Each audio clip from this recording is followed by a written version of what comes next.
it's Steve here from Mega LED. Basically, just to run through the hardware we're going to be supplying you. I've prepared as much as I can this evening. Basically, there's 180 RGB LED modules here, 3 packs of 60. You've got an enclosure just in case you want to put the power supply inside there, and one of the extra driver cards, which I'll come to in a minute. This is the controller, fits in a double wall plate. Okay, try and find you the screws for them in a minute. And these are the LED modules. So going to the controller, you have your plus and minus going into the 12 volt DC power supply, and then coming out of the controller you have your red, green, blue and common lead. I've put the common lead as black, and on this end here you can see that it's got plus on it. So just make sure you don't confuse that black there with this black here, otherwise you will blow the card up or blow a fuse on the card. These cards are actually fused, which are there. Okay, anyway, the controller is plugged in at the moment, excuse me, and I'll just show you the basic operation and the program that I agreed with Mark from TK Clark.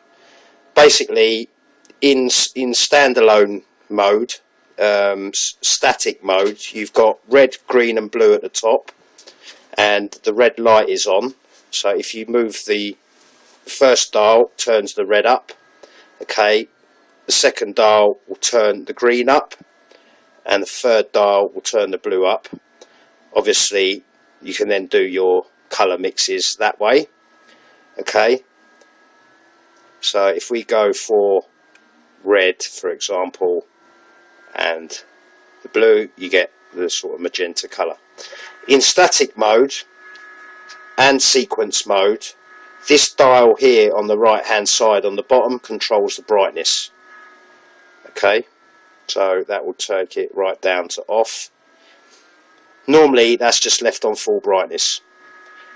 To go into sequence mode, you press this button and green will go on, and you've still got the dimming control here, so you can turn the colour sequence right, dim it right down so it's almost low, but again that's normally always over to the right. Now obviously in sequence mode these manual colour changes don't work, but this one does, and this is the speed. So at the moment, all the way on the left, it's at the fastest setting, and it's going from the blue white, the RGB white, over to the dark blue, and it's taking a minute to do the full cycle. On the right, okay, over there, go much slower, and it will take 5 minutes to do the cycle, and that's what Mark wanted. So that's what you've got there. There's a piece of paper here that I've done some really basic maths on, which I'll give to Jeff, your driver, and basically it sort of just breaks down. I've taken a rough ampage measurement here, and it just breaks down the rough power consumption of the modules. And basically, if you could stay within 125 modules, you'll be okay using this one card here, the master controller, okay, and the driver card all in one. If you go over 125 modules, you'll have to use an extra driver card. It's got a ribbon cable on it, and it plugs into the back. It's got extra sets of RGB outputs, okay, which you'd wire into there. I'll do those for you today.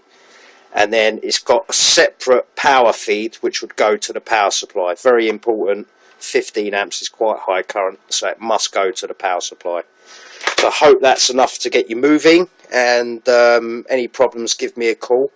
I will be at a site meeting installation tomorrow, but if you call me first thing in the morning, anytime, probably up till about 1 o'clock, I should be available to talk to you. I hope that helps. Thanks a lot. Bye.